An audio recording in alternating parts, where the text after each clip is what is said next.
সচেতনতার জন্য হ্যাঁ আপনারা প্রোডাক্ট দিয়ে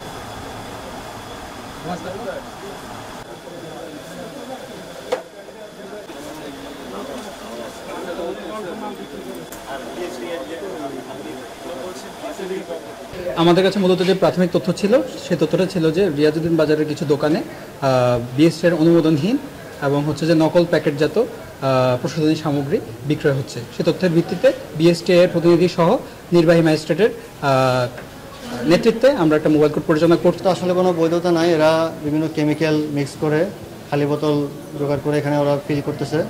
এখানে আমরা প্রায় dish wash, hand wash, floor cleaner, bleach এসব প্রোডাক্ট আমরা পেয়েছি।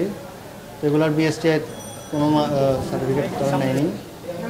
সরকারের অনুমোদন ছাড়া বিএসটিআই যেগুলো বাধ্যতামূলক প্রোডাক্ট সেই প্রোডাক্টগুলোর অনুমোদন ছাড়া তারা এটা বিপণন করছেন আর কি।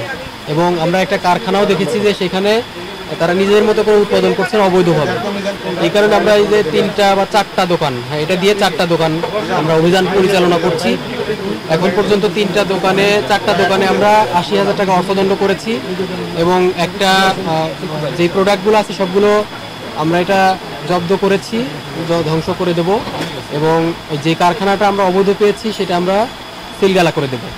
আমাদের র্যাব 7-এর একটা বিশেষ অভিযানিক দল গোপন সূত্রের ভিত্তিতে নির্বাহী ম্যাজিস্ট্রেট এবং বিএসটিআইয়ের কর্মকর্তা সহ রিয়াজউদ্দিন বাজারের বিভিন্ন জায়গায় আমরা অভিযান পরিচালনা করেছি।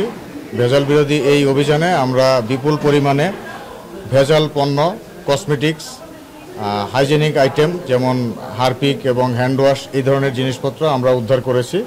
এগুলো আমরা পরবর্তীতে আইনানুগ ব্যবস্থা গ্রহণ করব এবং আমাদের এই ধরনের অভিযানগুলো ইনশাল্লাহ কন্টিনিউ করবে।